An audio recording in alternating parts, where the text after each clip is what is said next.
Comment vas-tu? Bah moi ça va bien, hein. Ouais. Ça va bien Kimo, ça va bien. Excuse-moi, je suis obligé de m'approcher un petit peu. Tu peux? Par rapport au son en fait. Ça me pose pas de soucis, t'inquiète. Ok. Ça me pose pas de soucis. Je te vois un peu partout. Ouais. Ouais. Je te vois, tu milites, t'es là, t'es présent. Ouais, on essaye, ouais. Ouais, politiquement. Ouais. En tant que citoyen, en tant que personne. Un peu tout ça. Quand je t'ai connu par rapport au divertissement. Ouais. C'est-à-dire plus des lieux de divertissement, des Au lieux Gallia, où, on s'était connus au Gallia, voilà, on s'était vu là-bas. où on s'éclate, Voilà. où on rigole, on est entre poteaux. Ouais. Qu'est-ce qui se passe pour toi? Pourquoi tu viens dans ce genre de manifestation? On s'est vu dernièrement aussi à Épinay-sur-Seine, etc. Ouais. Je t'ai interviewé également d'ailleurs. Ouais. Pourquoi tu viens? Vraiment, pourquoi tu viens? Bah, parce que le militantisme, en vérité, ça se fait jamais tout seul. C'est à quelque niveau que ce soit, c'est toujours la force du nombre en fait. Donc peu importe à quel échelon du militantisme on se trouve, en fait c'est que quand il y a un nombre important de gens qui se motivent, qui sont présents et qui sont présents à répétition que les choses peuvent changer en fait. Donc l'histoire a prouvé ça plus d'une fois. Donc là pour la Palestine c'est vraiment la base de la base de la base. Quand on est alerté par les injustices, on va dire la Palestine, c'est une des bases de ce thème-là, quoi. Donc là, c'était le minimum de venir aujourd'hui. En plus, c'est à Paris, on est parisien. J'ai envie de dire là, franchement, si j'étais pas venu, j'aurais eu un peu les boules, quoi. Là, comme t'entends derrière, c'est blindé. T'étais sur l'événement, donc t'as bien vu qu'il y avait quand même. Moi, je m'attendais pas à ce qu'il y ait autant de monde, tu vois. Voilà, on n'en est pas au niveau de ce qui peut se passer en Angleterre ou même aux États-Unis. Parce que contrairement à ce qu'on pourrait croire, en fait, là-bas, même si les sionistes sont très très actifs aux États-Unis, en contrepartie, il y a vraiment des réactions syndicales très très fortes dans le réseau étudiant, etc., qui font qu'il y a vraiment des milliers de gens dans la rue en soutien aux Palestiniens. Donc à Paris, en France, on n'en est pas encore à ça, mais pour l'événement d'aujourd'hui, sincèrement, il y a quand même du monde, quoi. C'est une belle surprise. On est où exactement aujourd'hui là dans Paris? Bah là, on est sur l'esplanade des Invalides en fait, hein, donc c'est vraiment central. On est à 5 minutes de l'Assemblée nationale et surtout juste à côté du ministère des Affaires étrangères. Donc c'est ça qui est important parce qu'il y a aussi venir manifester ici, venir faire un standing ici, bah, c'est de la diplomatie, c'est des relations politiques, comme on appelle ça, de la géopolitique en fait. Donc ça a du sens de venir devant le ministère des Affaires étrangères. Voilà, tout simplement. Donc là, avant-hier, il y avait un événement à la Bourse du Travail, à côté de République. C'est la campagne Stop Arming Israël. D'ailleurs, je conseille à tout le monde d'aller les suivre sur Instagram, parce que c'est aussi important que la campagne BDS, en fait. Hein. Là, il s'agit en fait de relayer le fait que la France continue à vendre des armes à Israël. Les entreprises d'armement sont identifiées. Donc il s'agit à la fois de faire des événements militants devant, mais aussi d'essayer de motiver les salariés de ces entreprises pour les alerter aussi sur cette réalité-là. Parce que voilà, hein, tant qu'on vend des armes, tant qu'on vend des composants à Israël, les choses continuent. Mais force est de constater que c'est à force de faire les choses que les choses arrivent. Puisque avec la campagne BDS, par exemple, Puma se désengage du sponsoring de l'équipe israélienne. Donc c'est bien la force et le nombre et la répétition qui fait que les choses arrivent. Le boycott. Le boycott, ouais. Et c'est pareil pour Stop Arming Israël. Donc il y avait un événement lundi soir à la Bourse du Travail. Il y avait, je sais pas, peut-être 300-400 personnes. Donc ça, c'est vraiment bien. Et là, ce soir, il y a énormément de monde. Hein. Déjà, il y a eu au moins une dizaine de députés de la France Insoumise. Mais il y a aussi des drapeaux, bien sûr, un petit peu de LV, quoi. NPA, la Révolution permanente, bien sûr, Urgence Palestine, et puis plein de citoyens lambda, de gens qui sont alertés par ces causes-là. Bien sûr, il y a la FPS, donc c'est quand même un événement unitaire avec le collectif pour une paix juste et durable entre Palestiniens et Israéliens aussi. Là, c'est pas le moment, de toute façon, il y a des désaccords des fois entre toutes ces sections. Par exemple, la solution à un État ou deux États, même si moi j'ai mon idée sur la question. Déjà, je suis pas palestinien, c'est pas moi qui vais décider à leur place, mais c'est pas le fond de la question. Là, l'idée, c'est de les défendre et de relayer un maximum le fait qu'on n'accepte pas cette injustice.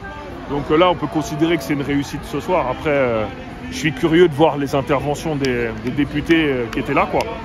Mais il y a du monde, il y a vraiment du monde, quoi.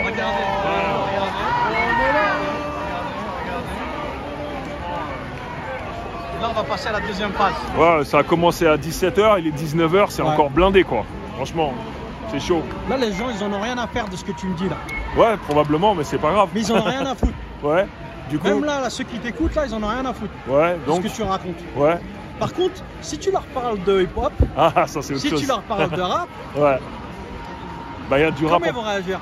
Ah, bah, ça dépend, Non, je mais sais pas. franchement. Bah, ça dépend à Si qui par tu exemple, montres je ça. t'avais interviewé par rapport au rap, au hip-hop, Ouais, comme ouais. j'ai pu le faire, comme j'ai l'habitude de le faire, Ouais, ouais. ça crée plus d'engouement. Ouais, bah, des gens, c'est sûr qu'après, mais après, l'un et l'autre sont pas incompatibles, hein. De toute façon, je leur conseille d'aller regarder. Moi, j'ai pas les noms en tête, mais il y a plein de rappeurs palestiniens qui rappent à la fois en arabe et à la fois en anglais. Déjà, il faut savoir un truc, c'est qu'en Palestine, malgré tout ce qu'ils peuvent se manger dans la tranche, c'est un peuple qui est hyper éduqué. Il y a énormément d'universités, il y a énormément de jeunes Palestiniens qui suivent des études supérieures. Et déjà, ils sont tous bilingues. Mais quand je dis bilingue, c'est parfaitement bilingue. Hein. C'est pas, je parle l'anglais en yaourt comme François Hollande. Hein. Quand je te dis bilingue, c'est les mecs qui ont un niveau d'anglais, on dirait des Américains ou des Anglais, quoi. Donc quand ils rappent en anglais, c'est lourd, t'as l'impression d'entendre des quinries.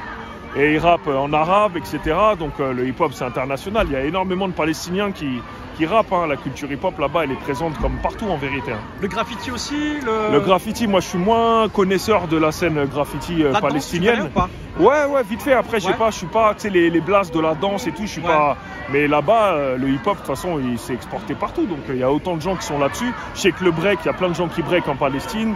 D'ailleurs, pas que ça. Le parcours, c'est en fait le break et le break, le foot et le parcours. Tout ça, c'est des disciplines physiques où il n'y a pas besoin de matériel. Donc, c'est vraiment des disciplines de rue en vérité. Pourquoi tu regardes dans le foot, il y a des génies en Amérique du Sud parce qu'il suffit avec une canette, tu peux jouer au foot. En vérité, le breakdance, c'est pareil, le parcours, c'est pareil. Donc, bien sûr qu'il y a une scène hip-hop importante en Palestine. Donc, évidemment, eux, c'est pas des textes de soirée, hein, t'as vu, ils ont des choses à revendiquer, ces gens-là. Donc, faut aller les regarder sur Instagram, c'est pas ça qui manque, il y en a un paquet. Voilà quoi. Toi, tu vas la regarder? Ouais, bah il y a mon pote Saïf là qui est là à côté là, et c'est lui qui me partage souvent des vidéos de rappeurs palestiniens. Moi, je suis pas super connaisseur, mais déjà à l'époque, il y avait une rappeuse qui s'appelait Shadia Mansour et qui avait fait un morceau qui s'appelait Kofi El Arabi, le Kefi arabe, et c'était en featuring avec Dead Press. Ça, on peut le retrouver, le clip sur YouTube. Déjà, c'était complètement ouf. Elle rappait en arabe quoi. Mais franchement, il y en a plein, des rappeurs palestiniens qui défoncent. De toute façon, il y a une scène dans le monde arabe, une scène qui est super vénère en vérité. Nous, on ne connaît pas parce que c'est pas trop relayé. Je connais, hein. Il y a toujours cet impérialisme C'est le poteau inconscient. Ça veut dire que c'est toi qui lui communique justement des épisodes. Oui, c'est sessions, un grand rap, mot, hip-hop. communiquer. Je suis pas un expert non plus, mais c'est vrai que j'aime bien voir tous ces, c'est-à-dire voir ces gens-là rapper, tout ça, là, ça fait du chaud au cœur en tout cas. Ouais. Et dès que je vois quelque chose qui me plaît, du coup je lui poste, il me poste. C'est comme ça qu'on se fait des échanges avec Amadi. Ok. Comment ça se fait justement que tu vas aller voir ça? T'écoutes du rap français? Oui, c'est ça, j'écoute beaucoup de rap et voilà, tout ce qui est un petit peu engagé, encore plus, je dirais, si ça vient de cette région-là, tout ça, là, du coup, ça, c'est quelque chose que j'apprécie beaucoup et qui me touche beaucoup. Tu as vu des rappeurs français, des artistes du hip-hop ici dans les manifestations quand tu viens? T'en as vu? Franchement, non, j'en vois pas tant que ça. J'ai l'impression que les rappeurs américains, étrangers, beaucoup sont un peu plus impliqués dans ce combat.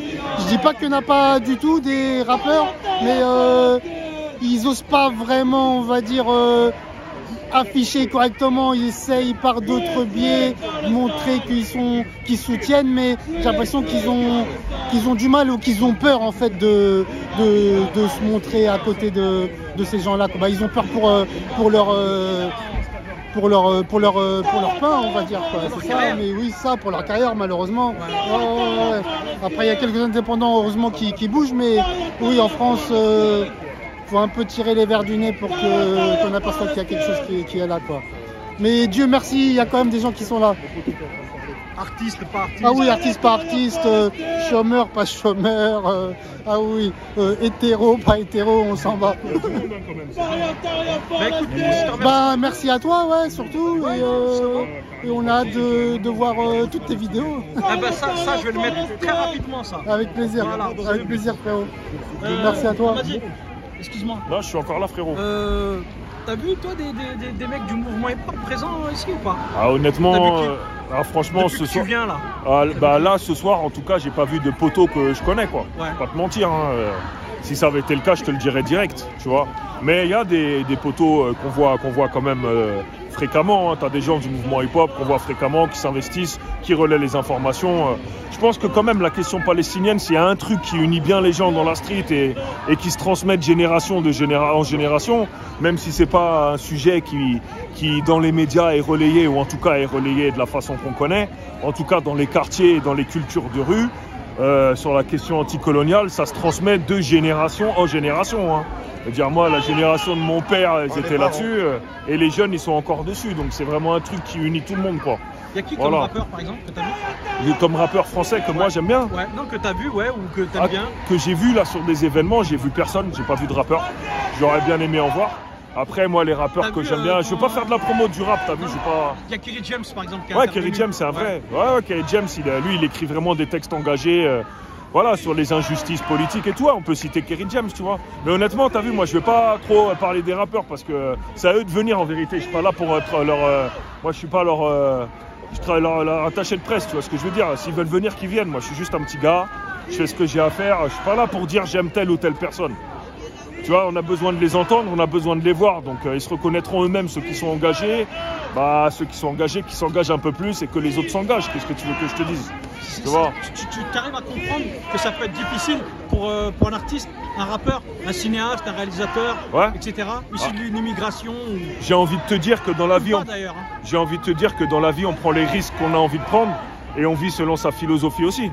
Donc, tu sais, quand tu travailles dans n'importe quelle entreprise et que tu assistes à des injustices, il y a ceux qui ferment leur bouche et il y a ceux qui vont défendre leurs collègues parce qu'ils subissent des injustices. Donc c'est exactement la même chose pour un artiste. C'est toi, comment tu vois, c'est quoi la vie pour toi? Est-ce que c'est juste avoir un succès phénoménal, te faire beaucoup d'argent, ou peut-être t'en faire un petit peu moins et choisir avec qui tu travailles? Je pense que c'est une question aussi d'intégrité, de morale individuelle. Je les blâme pas, ceux qui font ce choix-là. Mais personnellement, moi, j'ai pas beaucoup d'estime pour ceux qui pourraient s'engager plus et qui ne le font pas. Alors à ce moment-là, faut pas trop parler en vérité. Faut pas trop après critiquer ceux qui le font, ou faut pas faire le militant de pacotille entre guillemets.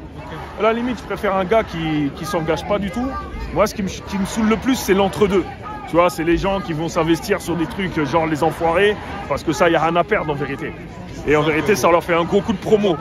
C'est à la bonne conscience, tu vois. Mais sur la Palestine, c'est autrement plus difficile. Ouais. Imagine, t'as vu, t'as des footeux qui sont là, qui mettent des maillots Palestine, les mecs qui touchent des millions, t'as vu. Et je pense pas que des rappeurs, c'est pas ça qui va les tuer de s'investir un petit peu plus. Hein. De toute façon, ceux qu'on préfère, en vérité, ils sont déjà dans l'indépendance. Donc qu'est-ce que ça leur coûterait? Qu'est-ce que ça leur coûterait de venir et faire des petits stands? Ils sont déjà dans l'indépendance. On aimerait les voir un peu plus. Après, ceux qui disent on fait pas de politique, comme je t'ai déjà dit, à partir du moment où tu acceptes de respirer de l'air pollué, t'es déjà dans la politique, mon gars. T'es dans la politique du singe. T'es dans la politique du mec qui met sa tête dans un trou. Du moment que tu parles de la banlieue de Saint-Misère, t'es déjà dans la politique. T'es tout le temps dans la politique, frérot, du matin au soir. Du moment que tu touches au social et au culturel, t'es dans la politique. Bien sûr. C'est bon, on est déjà dans la politique. Voilà. Ton dernier mot? Bah voilà, juste dire aux gens que nous, en plus, sur la région Paris-Île-de-France, on peut pas dire que ce soit difficile de se déplacer avec les transports et tout. Donc bah venez, sortez de chez vous. Après on comprend, hein. Moi t'as vu, je suis tout seul, j'ai pas d'enfants et tout ça, je suis mobile entre guillemets. On comprend les gens qui sont en couple avec des enfants, etc. Mais bon, je pense que dans le lot d'événements qui se passent, voilà, faut que les gens ils bougent un peu plus. Il y en a qui pourraient bouger plus. Après, il y en a, ils peuvent pas à la râle. Tu vois, chacun a ses problèmes, a son travail, ses limites, ils habitent loin de Paname, faut déjà remplir le frigo avant de s'occuper des autres. On comprend, il faut déjà s'occuper des enfants. Mais pour le hip-hop, je te l'ai déjà dit, t'as vu, on arrive à un âge où on n'est plus des enfants. On est un petit peu sur le bilan en vérité. Donc on peut se dire entre nous qu'on n'est plus des enfants et qu'il faut bouger quoi. Vas-y. Voilà Kimo, c'est tout frérot. Super. Comme d'hab mon frère. À qui tu veux dédicacer là, cette séquence là? Ouais, à tous ceux qui font ce qu'il y a à faire et puis c'est tout, qui soit. Hein. Voilà, c'est tout. On est tous ensemble. On retrouve ça où? On va retrouver ça tout simplement, tu regardes sur Hakimo. Hakimo. Voilà. Ouais. Hakimo, mais c'est pas important finalement. Non, ce qui est important, c'est ce que tu as dit. Tu vois. Oui, mais Ouais, j'aimerais entre revoir autres. ce qu'il a dit. Ouais, justement. Où est-ce que je pourrais c'est ça. Je vais te le montrer Hakimo. après, frérot. Je vais Ouais, le je montrer vais sur te YouTube. montrer. Inch'Allah. H-A-Q-I-M-O. D'accord, Voilà. Tu d'accord. tapes, tu vas retrouver plein de choses. Inch'Allah, Je Inch'Allah. pense sympathique.